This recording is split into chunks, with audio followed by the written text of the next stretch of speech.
నామానికి స్తోత్రం. వ్యాపారమైన ప్రేమ వీక్షకులందరికీ యేసుక్రీస్తు నామం పేరిట శుభాభివందనములు తెలియజేస్తున్నాను. ఈరోజు వాక్యం ధ్యానించుకునే ముందుగా అందరం కూడా తల్లి వంచితే ప్రార్థన చేసుకుందాం. సర్వశక్తి సంపన్నుడైన మా ప్రియ తండ్రి, మీకు వందనాలు స్తోత్రములు చెల్లిస్తున్నాం ప్రభా. అయినా నీ యొక్క వాక్యమును తండ్రి ధ్యానించబోతుండగా నా ప్రభా, ప్రతి విధమైన అడ్డుల ఆటంకములన్నీ కూడా యేసుక్రీస్తు నామం పేరిట పడగొట్టుచున్నాను. పరిశుద్ధాత్ముడ, నీ బలమైన అభిషేకమునైనా మీరు కుమ్మరించమని వేడుకున్నాం ప్రభా. వాక్యం వింటున్న వారి జీవితంలోనైనా నీ వాక్యం గురించిన గ్రహింపులు మీరు పెంచండి. వాక్యంలో ఆశ్చర్యకర సంగతులు చూచినట్లుగా మన నేత్రములను వెలిగించమని వేడుకుంటున్నాం నాయన. నీ వాక్యము నా ప్రియ తండ్రి సర్వశరీరమునకు ఆరోగ్యము కలుగజేస్తుందని సెలవిచ్చిన తండ్రి అయ్యా, నీ వాక్యము ద్వారా నా ప్రభా నీ ప్రజలు మేలు అనుభవించినట్లుగా మీరు ఆశీర్వదించమని, నన్ను మరుగు చేసి మీ ప్రజలతో మీరే మాట్లాడమని యేసు నామం పేరిట అడుగుతున్నాను తండ్రి, ఆమేన్. ఈరోజు మనము ధ్యానించబోయేటువంటి అంశము అధికమైన బలము గురించి ధ్యానించబోతున్నాం. కీర్తనల గ్రంథం 105:24 మనం చూసుకుంటే, ఆయన తన ప్రజలకు బహు సంతాన వృద్ధి కలగజేసెను, వారి విరోధుల కంటే వారికి అధిక బలము దయచేసెను. ఇక్కడ లేఖనంలో మనం చూసుకున్నట్లయితే వారి విరోధుల కంటే వారికి అధిక బలము దయచేసెను. ఇక్కడ మనం చూసుకుంటే ఎవరు మనకి విరోధి అంటే దుష్టుడైనటువంటి అపవాది క్రైస్తవులకు విరోధి అయినటువంటి వాడు. అక్కడ మనం చూసుకున్నప్పుడు యూదులకు శత్రువు ఎవరు అంటే హామాను అనేటువంటి దుష్ట సంబంధి అయినటువంటి హామాను యూదులకు శత్రువుగా ఉన్నాడు. అయితే ఇక్కడ మనం చూసుకున్నట్టయితే లేఖనంలో అనేకులుగా దేవుని ప్రజలకు విరోధంగా లేచిన వారంటే సాతాను చేత ప్రేరేపించబడి దేవుని ప్రజలకు విరోధంగా లేచినటువంటి వారు అనేకులుగా మనకి కనబడుతూ ఉంటారు. అనేక విధాలుగా మనము కూడా మన జీవితాల్లో అనేకమైనటువంటి విరోధాలు మనము అనుభవిస్తూ ఉంటాము, ఎదుర్కొంటూ ఉంటాము. అయితే ఇక్కడ లేఖనం ఏమంటుందంటే మన విరోధుల కంటే కూడా మనకి దేవుడు అధికమైన బలమును దయచేశాడు అని లేఖనంలో మనం చూస్తున్నాం. కాబట్టి ఈరోజు లేఖనంలో మనం చూసినట్లయితే లూకా సువార్త 10:19 మనం చూస్తే, ఇదిగో పాములను తేళ్లను త్రొక్కుటకును శత్రు బలమంతటి మీద మీకు అధికారం అనుగ్రహించున్నాను, ఏదియో మీకు ఎంత మాత్రమును హాని చేయదు అన్నాడు ప్రభు. ఇక్కడ లేఖనంలో చూసుకున్నట్లయితే ప్రతి దినము కూడా యేసు రక్తంలో కడగబడినటువంటి మనకి విరోధి అయినటువంటి అపవాదితోటి, అపవాది సంబంధికులతోటి, వాడి అనుచరులతోటి, అనేక దురాత్మ సమూహములతో ప్రతిరోజు కూడా మనకి పోరాటము ఉంటూనే ఉంటుంది. అయితే ప్రభు అయిన దేవుడు ఇక్కడ మనకి ఏం వాగ్దానం చేస్తున్నాడంటే ఆ శత్రువు బలం అంతటి మీద కూడా దేవుడు మనకి అధికారం అనుగ్రహించారు అంటున్నాడు. ఎట్లా అధికారం అనుగ్రహించారంటే వాటిని పాములను తేళ్లను తొక్కటానికంటే అవి మన కాళ్ళ కింద తొక్కబడినట్లుగా దేవుడు ఆ బలమంతటి మీద కూడా దేవుడు మనకి అధికారం అనుగ్రహించారు అంటాడు. ఎంత మాత్రము కూడా మనకి ఏ హాని చేయలేదు అంటాడు ప్రభు. అంటే యుద్ధములో ఉన్నాం మనము, మా ప్రతిరోజు కూడా యుద్ధము అనేది జరుగుతూనే ఉంటుంది. చీకటికి వెలుగుకు మధ్యలో యుద్ధం జరుగుతుంది, విశ్వాసులకు అవిశ్వాసుల మధ్యలో యుద్ధం జరుగుతూనే ఉంటుంది, శరీరంకు ఆత్మకు మధ్యలో పోరాటం అంటే యుద్ధం జరుగుతూనే ఉంటుంది. అయితే వీటన్నిట్లలో కూడా ప్రభు అయినటువంటి దేవుడు ఏమంటున్నాడంటే యేసు రక్తంలో కడగబడినటువంటి మనకి అన్నిట్లలో కూడా దేవుడు శత్రువుని జయించినట్లుగా, వాడి బలమును త్రొక్కునట్లుగా అధికమైన బలము మనకు అనుగ్రహించబడింది. శత్రువు బలవంతుడని లేఖనంలో ఉంటే మరి ఆ బలవంతుడి మీద పడేవాడు ఇంకా అధికమైన బలవంతుడు ఏంటాడు. అయితే యేసుక్రీస్తు ప్రభు సిలువలో ఏం చేశాడంటే ఆయన శత్రు యొక్క కార్యములన్నీ కూడా లయపరిచాడు, అపవాది క్రియలన్నిటినీ కూడా ఆయన లయపరిచినట్టుగా లేఖనంలో మనం చూస్తున్నాం. యేసుక్రీస్తు ప్రభు ఈ యొక్క శత్రువు అయినటువంటి దుష్టుడిని ఆయన ఏం చేశాడంటే వాడి ఆయుధములన్నిటినీ కూడా దేవుడు తీసుకున్నాడు, వాడిని నిరాయుధుడిగా చేసినట్టుగా లేఖనం మనకి సెలవిస్తుంది. కాబట్టి శత్రువు కంటే కూడా అధికమైన బలము దేవుడు మనకిచ్చాడు, మన విరోధుల కంటే కూడా అధికమైన బలం మనకిచ్చాడు. చాలాసార్లు కూడా మన జీవితాల్లో విరోధులు వాళ్ళు చాలా బలవంతులు, వాళ్ళు కండబలం కలిగిన వాళ్ళు, వాళ్ళకి చాలా అండబలం ఉన్నది, లేదంటే వాళ్ళ దగ్గర ఉన్నటువంటి వారు చాలా బలవంతులైనటువంటి వారు అని చాలాసార్లు కూడా భయపడుతుంటాం. కానీ ఇక్కడ దేవాది దేవుడు ఏమంటాడంటే మీ విరోధుల కంటే కూడా మీకు అధికమైన బలము దయచేసని అంటున్నాడు దేవుడు. కాబట్టి ఈరోజు క్రైస్తవులకు ఉండాల్సినటువంటి గ్రహింపు ఏంటిది అంటే మనము బలహీనులము కాదు, కానీ మన విరోధుల కంటే కూడా దేవుడు మనకి అధిక బలమును దయచేసి ఉన్నాడు. మహాబలవంతుడైనటువంటి దేవుడు మన పక్షంగా ఉన్నాడు. ఆ దేవాది దేవుడు మనకి బలాన్ని దేవుడు అనుగ్రహించాడు. ఎలాంటి బలం అంటే మన విరోధుల్ని తొక్కేటువంటి అధికమైనటువంటి బలాన్ని దేవుడు మనకి అనుగ్రహించాడని లేఖనం మనకి సెలవిస్తుంది. కాబట్టి మనం ఎంత మాత్రము కూడా ఓడిపోయిన వారం కాదు, కానీ దుష్టుని మన కాళ్ళ కింద తొక్కేటువంటి శక్తిని, బలమును, అధికారాన్ని దేవుడు మనకి ఇచ్చాడు అనేటువంటి విషయాన్ని మనం గ్రహించాలి. ఇక లేఖనంలో మనం చూసుకున్నట్లయితే మొదటి సమూయేలు గ్రంథము 17:35 మనం చూసుకున్నట్లయితే దావీదు ఈ లోక సంబంధిగా చూసుకుంటే దావీదు పొట్టివాడు, ఈ లోక సంబంధంగా చూసుకుంటే దావీదు ఎర్రని వాడు, అందమైనటువంటి వాడే. కానీ ఇక్కడ మనం చూసినట్లయితే దావీదు ఎంత మాత్రం కూడా అక్కడ యుద్ధ నేర్పరి కాదు. ఇక్కడ దావీదు యుద్ధ నేర్పరి కాదు, కానీ దేవాది దేవుడు యెహోవా యుద్ధంలో జరిగించటానికి దావీదుని ఏర్పాటు చేసుకున్నట్టుగా మనం లేఖనంలో చూస్తున్నాం. వాక్యం వింటున్న ప్రియులారా, ఇక్కడ దావీదు విషయంలో మనం ఆలోచన చేసినట్లయితే దేవాది దేవుడు దావీదుని దేవుని యొక్క ఆత్మతో నింపినట్టుగా మనం చూస్తున్నాం. ఎప్పుడైతే దేవుని యొక్క ఆత్మతో నువ్వు నింపబడతావో, దేవుని ఆత్మతో నింపబడినటువంటి వారు బలవంతులు అని లేఖనంలో మనం చూస్తున్నాం. మనం ఎంత మాత్రం కూడా బలహీనమైన వాళ్ళము కాదు. దేవుని చేత ఆశీర్వదించబడిన వారు బలవంతులు, దేవుని యొక్క ఆత్మాభిషేకము కలిగినటువంటి వారు బలవంతులు అనేటువంటి విషయాన్ని కూడా గమనించాలి. ఇక లేఖనంలో చూసుకున్నట్లయితే దావీదు సౌలు దగ్గరికి వచ్చినప్పుడు ఒక మాట చెప్తున్నాడు. ఏ సందర్భంలో సౌలు దగ్గరికి దావీదు వచ్చినాడు అంటే, ఇక్కడ ఈ యొక్క యుద్ధ శూరుడుగా ఉన్నటువంటి వాడు, చాలా బలవంతులుగా కనబడుతున్నటువంటి వాడు, శూరుడైనటువంటి ఈ యొక్క గొల్యాతు, 6 మూళ్ల జానుడు ఉన్నటువంటి ఈ యొక్క గొల్యాతు తన దగ్గర ఉన్నటువంటి ఆ యుద్ధ సామాగ్రి చూసినప్పుడు, తన దగ్గర ఉన్న కత్తైనా, డాలైనా, కవచమైనా, హెల్మెట్ అయినా, ఇవన్నీ కూడా చూసినప్పుడు అది చాలా బలమైనవిగా ఉన్నాయంటే, వాక్యం వింటున్న పిల్లరా, తను మోసేటువంటి ఆయుధంలే అంత బలమైనదిగా ఉంది అంటే తను ఎంత బలవంతుడుగా ఉన్నాడు, తను ఎంత శూరుడుగా ఉన్నాడు అనేది మనకు అర్థమవుతుంది. అయితే తను సవాలు చేస్తున్నాడు దేవుని ప్రజలైన ఇశ్రాయేల్తో. ఏంటిది అంటే, మీరు ఎవరైనా ఒకళ్ళు నా దగ్గరికి వచ్చి నాతో మీరు పోట్లాడినప్పుడు, ఒకవేళ నేను ఓడిపోతే మేమందరం కూడా మీకు దాసులమైతాము, మీరు ఓడిపోతే మీరు మాకు దాసులు అయిపోవాలని 40 దినాలు కూడా ఆ మాట పలుకుతున్నాడు, సవాలు చేస్తున్నాడు. అయితే ఈ యొక్క గొల్యాత్ అనేటువంటి బలవంతుని చూసినటువంటి ఇశ్రాయేల్ ప్రజలు, దేవుడు ఇశ్రాయేల్ ప్రజల్ని ఆశీర్వదించాడు, ఆశీర్వాద బలము వారితో ఉంది. అంత మాత్రమే కాకుండా దేవుడు వారి పక్షంగా ఉన్నాడు కాబట్టి వారు బలవంతులైనటువంటి వారు అనేటువంటి విషయాన్ని వాళ్ళు మర్చిపోయారు. దావీదు తన యొక్క తండ్రి యొక్క గొర్రెలు కాయిచున్నటువంటి ఆ సమయంలో ఎప్పుడైతే తన తండ్రి యొక్క మాట చెప్తున్నాడు, ఏంటంటే నీ అన్నల యొక్క సమాచారము తీసుకురామన్నప్పుడు, దావీదు తన అన్న సమాచారం తీసుకురావడానికి కొంచెం ఆహారము తీసుకొని తన తండ్రి గొర్రెల్ని వేరొక నమ్మకస్తునికి అప్పగించి తన యొక్క యుద్ధ భూమిలోకి వెళ్ళినప్పుడు, ఈ సున్నతి లేని ఫిలిస్తీయుడైనటువంటి యొక్క గొల్యాతు దేవుని ప్రజలకు విరోధంగా మాట్లాడుతున్నటువంటి మాటలు విన్నప్పుడు, ఈ యొక్క దావీదు దేవుని ప్రేమించిన వాడు కాబట్టి, దావీదు దేవుని ఎడల రోషము కలిగిన వాడు కూడా కాబట్టి, ఆ వర్తమానం ఎప్పుడైతే విన్నాడో దావీదు అక్కడ ఉన్నటువంటి ప్రజలతో అంటున్నాడు, ఈ వ్యక్తిని జయిస్తే ఏమిస్తాడు రాజు అంటే, రాజు తన కుమార్తెనిచ్చి వివాహము చేస్తాడని, రాజు ఇచ్చేటువంటి బహుమానాల గురించి అంతా కూడా ఎప్పుడైతే యొక్క దావీదు విన్నాడో, వెంటనే యొక్క దావీదు ఏం చేశాడంటే సౌలు దగ్గరికి వెళ్ళాడు. సౌలు దగ్గరికి వెళ్ళి ఒక మాట చెప్తున్నాడు. ఏంటిది అంటే, ఇదిగో నా తండ్రి గొర్రెల్ని నేను మేపుతూ ఉన్నప్పుడు అక్కడ ఏమొచ్చినాయి అంటే, సింహము, ఆ తర్వాత ఎలుగుబండి అక్కడ నా దగ్గర ఉన్న మందలో నుంచి గొర్రెల్ని అవి ఎత్తుకొని పోతున్నప్పుడు నేను దాన్ని తరిమి వాటిని చంపి వాటి నోటి నుంచి నేను నా గొర్రెను విడిపించాను. అయితే అవి ఆ ఎలుగుబండి సింహము నా మీదకి వచ్చినప్పుడు నేను దాని గడ్డము పట్టుకొని దానిని కొట్టి చంపితిని అంటున్నాడు. మీ దాసుడనైన నేను ఆ సింహమును ఎలుగుబంటిని చంపితినే, జీవము గల దేవుని సైన్యమును తిరస్కరిస్తున్న ఈ సున్నతి లేని ఫిలిస్తీయుని కూడా వాటిలో ఒకదాని వల్ల అవుతుందని, సింహం యొక్క బలం నుండి, ఎలుగుబండి యొక్క బలము నుండి నన్ను రక్షించిన యెహోవా ఈ ఫిలిస్తీని చేతిలో నుంచి కూడా నన్ను విడిపిస్తాడు అని చెప్తున్నాడు. వాక్యం వింటున్న ప్రియులరా, దావీదుకి ఇంత బలం ఎక్కడి నుంచి వచ్చింది, దావీదుకి ఇంత ధైర్యం ఎక్కడి నుంచి వచ్చిందంటే, దావీదుకి తెలుసు యెహోవా తన పక్షంగా ఉన్నాడు అని. కాబట్టి ఈ సింహపు నుంచి, ఆ తర్వాత ఎలుగుబండి యొక్క ఈ బలము నుండి, అంటే ఇవి లోక సంబంధంగా మనం చూసినట్లయితే ఇవి చాలా క్రూరమైనటువంటి జంతువులు. ఈ సింహము, ఎలుగుబంటి కూడా వాటి ఎదురుగా మనిషి ఉన్నప్పుడు అవి ఎంత మాత్రం కూడా విడిచిపెట్టవు అలాంటి పరిస్థితి. కానీ ఈ దావీదు మీదకి అవి ఎప్పుడైతే వచ్చినాయో, గడ్డము పట్టుకొని వాటిని చంపేటువంటి సాహసము, వాటిని చంపేటువంటి బలము ఈ పొట్టివాడైన దావీదుకి ఎలాగ వచ్చింది అంటే, దేవుని యందు భయభక్తులు కలిగిన వారి చుట్టూ దేవుని దూత కావలిగా ఉంటాడు అని రాయబడింది. అంటే దేవుని పక్షంగా నువ్వు ఉన్నట్లయితే నీ పక్షంగా దేవుడు ఉంటాడు, దేవదూతలు కూడా ఉంటారు. కాబట్టి నువ్వు బలమైన దానివి, బలమైన వాడివి అనే విషయాన్ని నువ్వు గ్రహించాలి. అయితే ఇది గ్రహించినటువంటి దావీదు ఎంత మాత్రం కూడా భయపడకుండా సింహము మీదకి, ఎలుగుబంటి మీదకి బలముగా వెళ్ళినాడు. ఏ మాత్రము భయపడకుండా వాటిని గడ్డము పట్టుకొని చంపినటువంటి వాడు దావీదు. ఆ విధంగా చేయడానికి తనకి సహాయం చేసిన వాడు ఎవరు అంటే, బలవంతుడైనటువంటి దేవుడే. అయితే దేవుని ఎడల తనకున్నటువంటి విశ్వాసమే దావీదుని ఆ విధంగా బలవంతుడిగా చేసిందనే విషయాన్ని కూడా మనం గ్రహించాలి.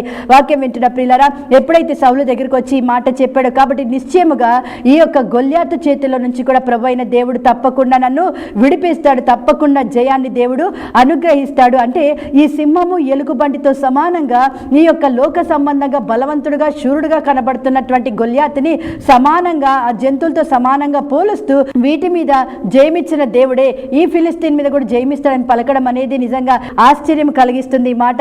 వెంటనే ఈ యొక్క సౌలు తనకున్నటువంటి ఆ యుద్ధ వస్త్రములు ఇచ్చినప్పుడు దావీదుకి అవి సెట్ కానప్పుడు తను అంటున్నాడు, ఇవి నాకు వాడుక లేదని చెప్పి ఏం చేశాడంటే తన కర్ర చేత పట్టుకొని ఏటి లోయలో నున్నటి 5 రాళ్లను ఏరుకొని తన యొద్దనున్న చిక్కంలో ఉంచుకొని వడిసెల చేత పట్టుకొని ఆ ఫిలిస్తీని చేరువకు పోయినప్పుడు ఎప్పుడైతే ఈ యొక్క దావీదు వస్తున్నాడో దావీదుతో పాటు ఉన్నటువంటి యుద్ధశూరుడైనటువంటి యెహోవా దావీదును కప్పి ఉన్నాడు.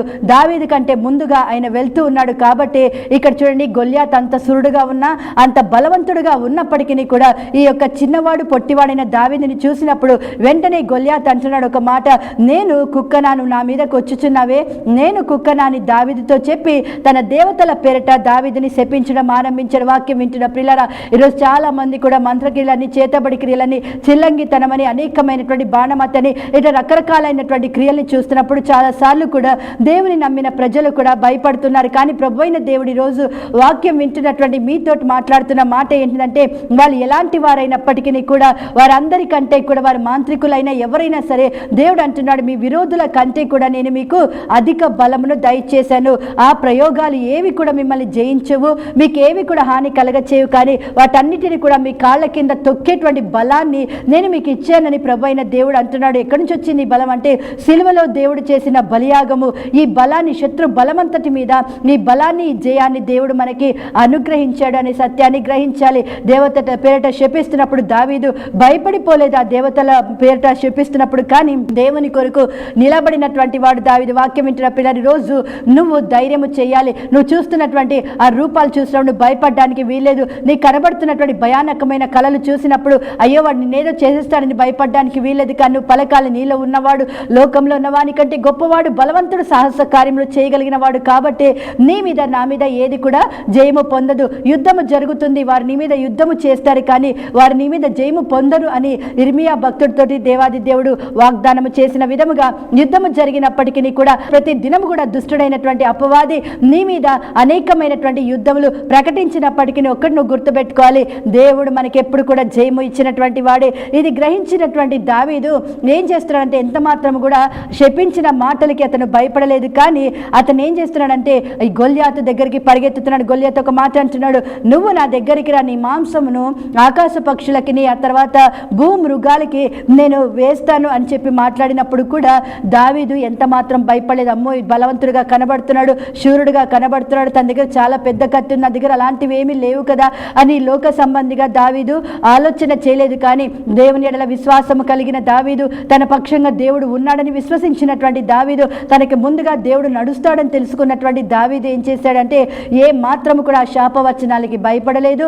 నేను నిన్ను చంపేస్తాను, నీ మాంసాన్ని భూమృగాలకి, ఆకాశ పక్షులకు వేస్తాను అన్నప్పుడు కూడా దావీదు ఎంత మాత్రం ఆ మాటల్ని లెక్క చేయలేదు. ఈరోజు వాక్యం వింటున్న ప్రియులారా, శత్రువు అనేక విధాలుగా రంకెలేస్తాడు, నిన్ను చంపేస్తానంటాడు, నువ్వు అప్పులు తీర్చకపోతే నీ మీద దాడి చేస్తానంటాడు, నేను రోడ్డు మీదకి వేస్తానంటాడు, అనేకమైనటువంటి రంకెలు వేస్తూనే ఉంటాడు. కానీ ఈరోజు వాక్యం వింటున్న నీవు గ్రహించాలి, ఎవ్వరు కూడా నీ మీద ఎటువంటి హాని చేయలేరు, ఎవ్వరు కూడా నీ మీద జయము పొందలేరు. నువ్వు యేసు నమ్మిన బిడ్డవైతే, యేసు రక్తంలో కడగబడిన బిడ్డవైతే నువ్వు వాటిని జయించినటువంటి దానివి, జయించిన వాడివి. కానీ అవి ఎంత మాత్రం కూడా నీ మీద జీవించేవి, ఎందుకంటే బలవంతుడైన దేవుని ఆత్మ నీలో, నాలో ఉన్నాడు అనేటువంటి సత్యాన్ని నువ్వు గ్రహించాలి. అయితే అప్పుడు ఈ దావీదు ఏం చేస్తున్నాడు అంటే ఒక మాట పలుకుతున్నాడు, నువ్వు కత్తి, ఈటిని, ఆ తర్వాత బల్లెంను ధరించుకొని నా మీదకి వస్తున్నావు, కానీ నేనైతే నువ్వు తిరస్కరించిన ఇశ్రాయేల్ సైన్యములకు అధిపతగు యెహోవా పేరట నేను నీ మీదకి వచ్చుచున్నాను అంటాడు. ఈ దినమున యెహోవా నిన్ను నా చేతికి అప్పగించును. దేవునికి స్తోత్రం. ప్రతిరోజు కూడా నువ్వు ఏం పలకాలంటే, ఈ దినము దేవుడు శత్రుని నా చేతికి అప్పగించాడు, ఈ సమస్య మీద నాకు గొప్ప జయమును దేవుడు అనుగ్రహించాడని ప్రతిరోజు కూడా ఈ దినమే నాకు రక్షణ, ఈ దినమే నాకు విడుదల, ఈ దినము నేను నా పరిస్థితి మీద జయము పొందానని అట్లాగా నువ్వు ఎప్పుడైతే విశ్వాసహితమైన ప్రకటన చేస్తావో తప్పకుండా ప్రభు అయిన దేవుడు ఆ దినమే నీ పట్ల అద్భుత కార్యం చేస్తాడు. ఇక్కడ అంటాడు, ఈ దినము యెహోవా నిన్ను నా చేతికి అప్పగించును, నేను నిన్ను చంపి నీ తలని తెగవేతును, ఇశ్రాయేలులో దేవుడు ఉన్నాడని లోక నివాసులందరూ తెలుసుకున్నట్లు నేను ఈ దినమున ఫిలిస్తీన్ల యొక్క కళేబరములను, ఆకాశ పక్షులను, భూమృగములకు ఇత్తునని అని ఇక్కడ ఒక మాట చెప్తా. అంటే ఈ గొల్యాతు చెప్పిన మాటకి భయపడకుండా దావీదు అంటున్నాడు, ఈ దినమున నేనేం చేస్తానంటే నీ తల నేను నరికేస్తాను, ఆ తర్వాత నీ మాంసం ఆకాశ పక్షులకు, భూమృగాలకి కూడా నేను వేస్తాను అనేటువంటి మాట సవాలుగా పలుకుతున్నాడు. యెహోవా కత్తి చేత, ఈట చేత రక్షించేవాడు కాడు, కానీ వాక్యం వింటున్న పిల్లల విశ్వాసము చేత నువ్వు రక్షణ చూస్తావు, విశ్వాసము చేత యుద్ధంలో గొప్ప జయాన్ని నువ్వు అనుభవించగలుగుతావు. అందుకే తెలుసుకున్న దావీదు అంటున్నాడు, కత్తి చేత ఈట చేత దేవుడు రక్షించేవాడు కాదు.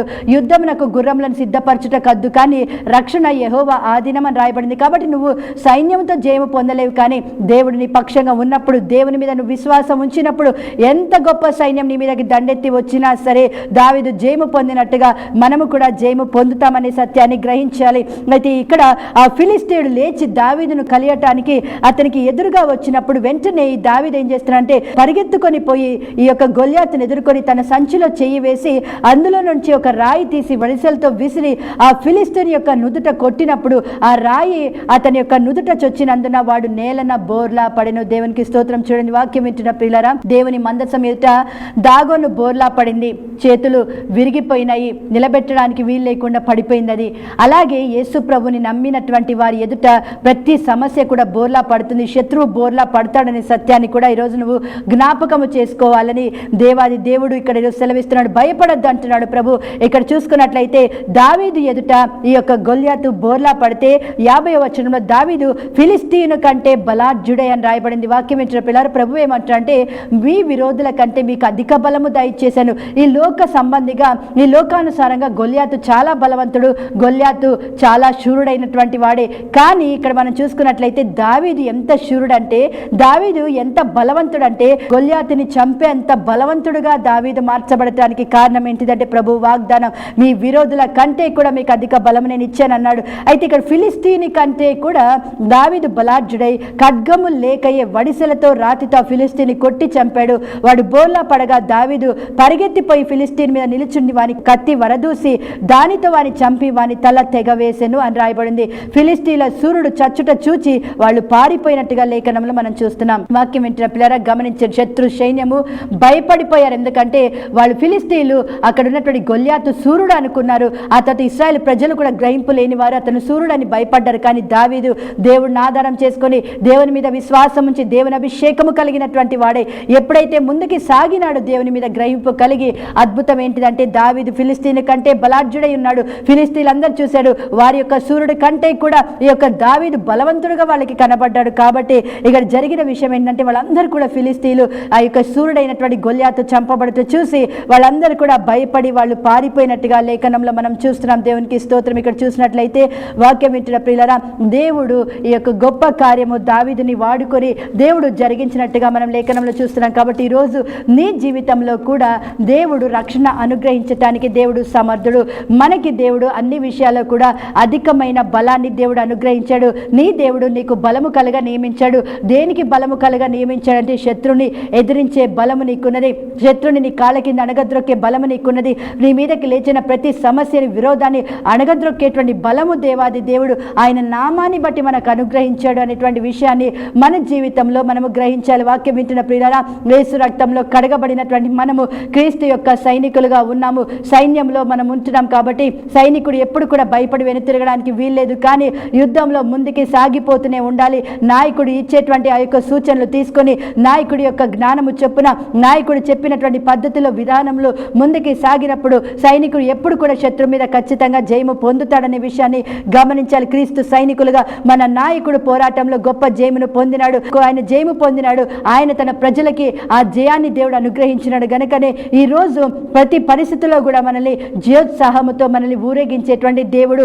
మనం అపజయ పాలైన వాళ్ళం కాదు, కానీ మనము జయించినటువంటి దేవుని యొక్క బీజము మనలో ఉన్నది, జయించినటువంటి దేవుని యొక్క వారసులం మనము. కాబట్టి దేవాది దేవుని యొక్క బలము ప్రతి పరిస్థితుల్లో కూడా మనలో మన యందు ఆయన కనపరచుటకు ఆయన ఎంతైనా నమ్మదగిన వాడు అనేటువంటి విషయాన్ని మనం చూసుకోవాలి. ఇక్కడ చూడండి, దావీదు బలాఢ్యుడే అని రాయబడిన లేఖనంలో చూసుకున్నట్లయితే వాళ్ళ అన్నలందరూ కూడా యుద్ధము తెలిసినటువంటి వారే, కానీ దావీదు దేవుని మీద విశ్వాసం కలిగిన వాడు. వాళ్ళ అన్నలకి దావీదుకున్న ప్రత్యేకత ఏంటిదంటే వాళ్ళ అన్నలు విశ్వాసులు కాదు, కానీ దావీదు విశ్వాస వీరుడు. దావీదు దేవుని భయభక్తులు కలిగినటువంటి వాడు. దావీదు దేవుడికి లోబడిన వాడు. దావీదు తన దేవుడు ఏమై ఉన్నాడో గ్రహించిన వాడు దావీదు. కాబట్టి దావీదు ద్వారా తనని గ్రహించినటువంటి వారి ద్వారా గొప్ప కార్యాలు దేవుడు జరిగిస్తాడు. తమ దేవుని ఎరుగు వారు బలము కలిగి గొప్ప కార్యాలు జరిగిస్తారని రాయబడింది. కాబట్టి దావీదు బలాఢ్యుడై బలము కలిగి గొప్ప కార్యాలు జరిగించాడు. అందుకే అంటాడు ఇక్కడ, మేము దేవుని సహాయం వలన సైన్యంను జయిస్తాము, ప్రాకారాలు దాటుతాం అంటాడు. ఇవన్నీ ఎలా జరుగుతాయంటే కేవలము దేవుని యొక్క బలాన్ని బట్టి ఇవన్నీ జరుగుతాయి. అందుకే నువ్వు గ్రహించాలి, ఈరోజు నీ సమస్య కంటే కూడా అధిక బలం నీలో ఉన్నది. ఈరోజు నువ్వు ఎదుర్కొంటున్నటువంటి శ్రమ కంటే అధికమైన బలం నీకున్నది. ఈరోజు నీ విరోధులు విరోధుల కంటే కూడా అధికమైనటువంటి బలము దేవాది దేవుడు మనకి అనుగ్రహించాడు. కాబట్టి ఇక్కడ ప్రభు అయిన దేవుడు అంటున్నాడు, వారి విరోధుల కంటే వారికి అధిక బలమును దయచేసాను అంటాడు. సింహంలను నాగుపాములను మీరు తొక్కెదరు, కొదమ సింహంలను భుజంగములను అణగద్రొక్కెదరని రాయబడింది. వాక్యం ఏంటంటే రోజు దేవుడు మనకి ఎంత బలం ఇచ్చాడంటే సింహంలను త్రొక్కేటువంటి, నాగుపాములను త్రొక్కేటువంటి, భుజంగములను సర్పములను అణగద్రొక్కేటువంటి బలాన్ని దేవాది దేవుడు మనకి అనుగ్రహించినట్టుగా లేఖనము మనకి సెలవిస్తుంది. కాబట్టి ఈరోజు ఏది ఎంత మాత్రము మీకు హాని కలగ చేయదని దేవాది దేవుడు వాగ్దానం చేస్తున్న వాక్యం వింటున్న ప్రియులారా, అనేకమైన పరిస్థితులు మా వ్యక్తిగత జీవితంలో సంఘపరంగా దేవుని పక్షంగా నిలబడ్డప్పుడు అనేకమైనటువంటి విరోధాలు మా జీవితంలో ఎదుర్కొన్నప్పటికీ కూడా, అనేకమైనటువంటి విరోధుల సవాళ్లు ఎదుర్కొన్నప్పటికీ కూడా దేవుడి యొక్క కాపుదల మా జీవితాల్లో ఉండటం బట్టి బలవంతుడైన దేవుడు మా పక్షంగా ఉన్నాడు, మాలో ఉన్నాడు. కాబట్టి ఎవరు ఎన్ని సవాళ్లు చేసినప్పటికీ కూడా ఎవరు మా మీద జయము పొందలేకపోయారు. కానీ దేవుడు మాకు అన్ని విషయంలో కూడా ఆయన నామాన్ని బట్టి ఆయన అధికమైన బలాన్ని దేవుడు మాకు ధరింపచేసి అనుగ్రహించి అన్నిటి మీద జయము పొందడానికి దేవుడు కృపను అనుగ్రహించాడు. అనేకమైన చేతబడికి, అనేకమైన ప్రభావములు, అనేకమైన వ్యతిరేకతలు అవన్నీ ఉన్నప్పటికీ కూడా వాటన్నిట్లలో కూడా ఈ పోరాటంలో దేవుడు మాకు గొప్ప విజయాన్ని దేవుడు అనుగ్రహించాడు. ఈ మధ్యకాలంలో గత సంవత్సరంలో జరిగిన ఒక వివాహంలో కూడా అద్భుతంగా దేవుడు మా పక్షంగా నిలబడి గొప్ప కార్యం జరిగించాడు. ఆ యొక్క అమ్మాయి వాళ్ళ తల్లి భయంకరమైన మంత్రక్రియలు చేస్తూ అనేకమైనటువంటి క్రియల్లో ఉన్నటువంటి ఆ యొక్క తల్లి అయినప్పటికీ కూడా దేవుడు మాకు చెప్పినటువంటి పని చొప్పున ఆమె వివాహం కొరకు దేవుడు మమ్మల్ని నిలబడమని ఎప్పుడైతే మాకు దేవుడు ఆజ్ఞ ఇచ్చాడు, వాళ్ళ అమ్మ ఎన్నెన్ని క్రియలు చేసినా, ఎన్ని వ్యతిరేకతల మధ్యలో ఉన్నప్పటికీ కూడా వాటన్నిటిని కూడా లెక్క చేయకుండా దేవుడు మాతో పలికిన వాగ్దానము, యెహోవా నియమించిన దానిని రద్దుపరచగలవాడు ఎవడు? ఈ యొక్క వివాహాన్ని దేవుడు నియమించాడు. కాబట్టి ఈ మాట కొరకు నిలబడమని దేవుడు మాకు సెలవిచ్చినప్పుడు ఎప్పుడైతే దేవుని మాట కొరకు మేము నిలబడ్డామో అనేక విధాలైనటువంటి పోరాటము, అనేక విధాలైనటువంటి పరిస్థితులు, విరోధము, భయంకరమైన విరోధం వచ్చినప్పటికీ కూడా ఆ విరోధం అంతటి మధ్యలో కూడా దేవుడు మా పక్షంగా నిలబడి, సంఘ పక్షంగా నిలబడి దేవుడు ఎంత అద్భుతమైనటువంటి కార్యము చేశాడు అంటే, ఒక సమయానికి ఆ వివాహము దేవుడి యొక్క నామ మహిమార్థమై దేవుడు చాలా ఘనంగా, విరోధులు ఆశ్చర్యపడే విధంగా దేవుడు ఆ వివాహాన్ని ఘనంగా జరిగించిన తర్వాత సరిగ్గా వివాహం అయినటువంటి డేట్ మరుసటి నెల అదే డేట్లో దేవుడు ఆ తల్లి కుటుంబానికి, వీరి కుటుంబానికి దేవుడు సమాధానం దేవుడు స్థాపించడం మాత్రమే కాదు, కానీ విరోధంగా ఉన్నటువంటి ఆ తల్లి, ఆ కూతురు గురించి చెడ్డ ప్రచారము చేసినటువంటి ఆ తల్లి, వ్యతిరేకమైన క్రియలు అన్ని చేసినటువంటి ఆ తల్లి క్రియలు ఏ మాత్రము కూడా ఆ అమ్మాయి మీద కానీ మా మీద కానీ పని చేయకుండా దేవుడు మా విరోధుల కంటే అధికమైన బలాన్ని దేవుడు మాకు దయచేసినప్పుడు గొప్ప జయాన్ని దేవుడు అనుగ్రహించాడు. ఆపోజిట్ పార్టీ వాళ్ళు అనేకమైన రంకెలేశారు, అనేక విధాలుగా మాకు ఫోన్ చేసి అనేక విధాలుగా ధమ్కీలు ఇచ్చారు. కానీ వాళ్ళ రంకెలు ఏవి కూడా పని చేయకుండా వాళ్ళందరినీ కూడా దేవుడు అణగద్రొక్కి మా పక్షంగా ఉన్నటువంటి దేవుడు ఎంత గొప్పవాడు, మా పక్షంగా మేము కలిగిన దేవుడు ఎంత శక్తి సంపన్నుడైన దేవుడు, విరోధులు తెలుసుకునే విధంగా దేవుడు తన హస్తాన్ని చాపాడు. ఆ అమ్మాయికి వ్యతిరేకంగా లేచినటువంటి వారి కుటుంబీకులు ఆ అమ్మాయిని ప్రార్థన సహాయం అడిగే విధంగా ఆ విరోధుల్ని దేవుడు దర్శించాడు. వాక్యం వింటున్న పిల్లలు అందుకే ప్రభు అంటాడు, మీ విరోధుల కంటే మీకు అధిక బలమును నేను దయచేసి ఉన్నానన్నాడు దేవుడు. వాళ్ళ ప్రయత్నాలన్నీ కూడా విఫలమైపోయినప్పుడు ఆ తల్లి ఒక మాట చెప్తుంది ఏంటంటే, నేను మా అమ్మాయికి వ్యతిరేకంగా అనేకమైనటువంటి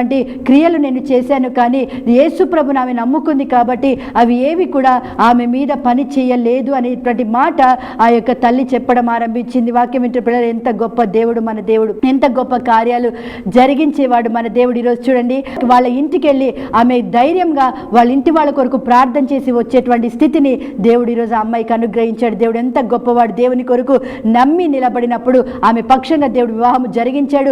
విరోధంగా ఉన్నటువంటి తన తల్లికి, ఆ కుటుంబీకులందరికీ సువార్త ప్రకటించడానికి ఆ ఇంటికి వెళ్ళినప్పుడల్లా వాళ్ళ కొరకు ప్రార్థన చేసి రావడానికి దేవుడు కృపను అనుగ్రహించాడు.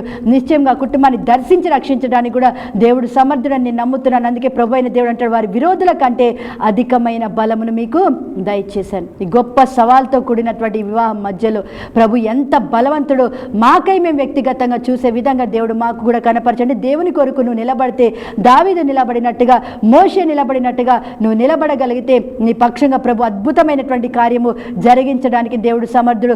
ఐగుప్తులు శకునగాండు, మంత్రజ్ఞులు, చిల్లంగితనం చేశాడు, ఎంతో మంది ఉన్నారు. కానీ ఎవరి క్రియలు కూడా మోషే మీద పని చేయలేకపోయిన కారణము మోషేకి అధికమైన బలము దేవుడు దయచేశాడు. అక్కడున్న విరోధుల కంటే అధికమైన బలము మోషే దగ్గర ఉన్నది కాబట్టి వాళ్ళు ఏమి కూడా చేయలేకపోయారు మోషేని.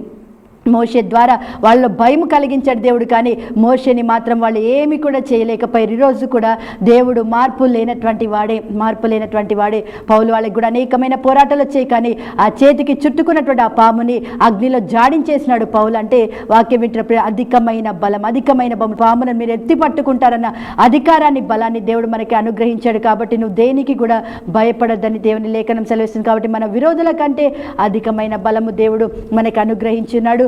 దేవుడి వాక్యము దీవించి ఫలింపచేయునుగాక. ఆమెను. అందరం కూడా తలలోంచితే ప్రార్థన చేసుకుందాం.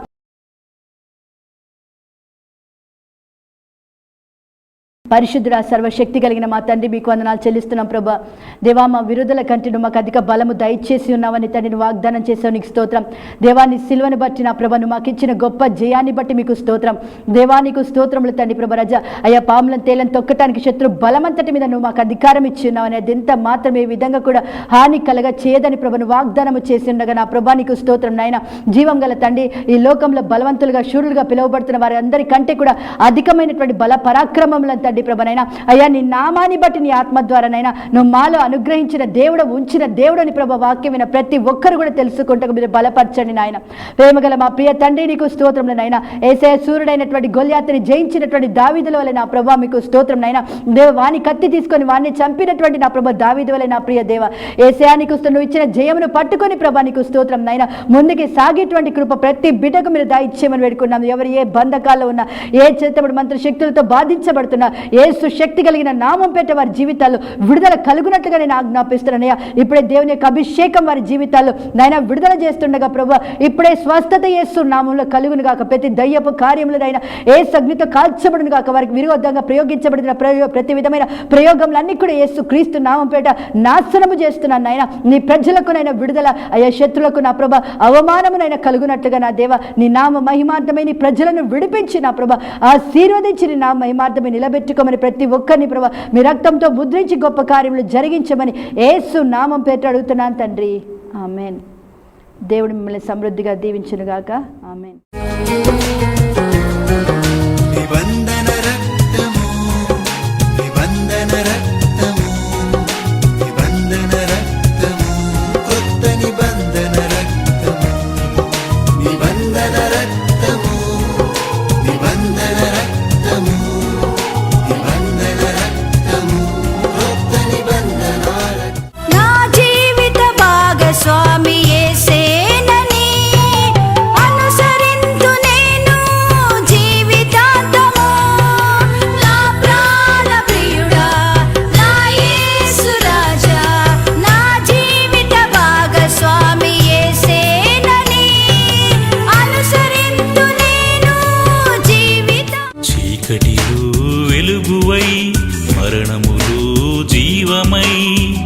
శాంతి సంతోషమిచ్చుటకే రిక్తుడైనాడు యేసు. చీకటిలో వెలుగువై మరణములో జీవమై పలికిన వాగ్దానములను నెరవేర్చెదవు, యోచించిన సంగతులను సఫలపరతువు. యేసయ్యా నా యేసయ్యా, యేసయ్యా నా యేసయ్యా, యేసయ్యా నా యేసయ్యా.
ఈ సిడీస్ కావాల్సిన వారు సంప్రదించవలసిన మా చిరునామా plot number 8, 27-64/9, Adarsh Nagar, Neredmet, Secunderabad 5,56,000. Contact చేయవలసిన మా ఫోన్ నెంబర్స్ 9885903327, 8686523183. దేవుడు మిమ్మల్ని సమృద్ధిగా దీవించు.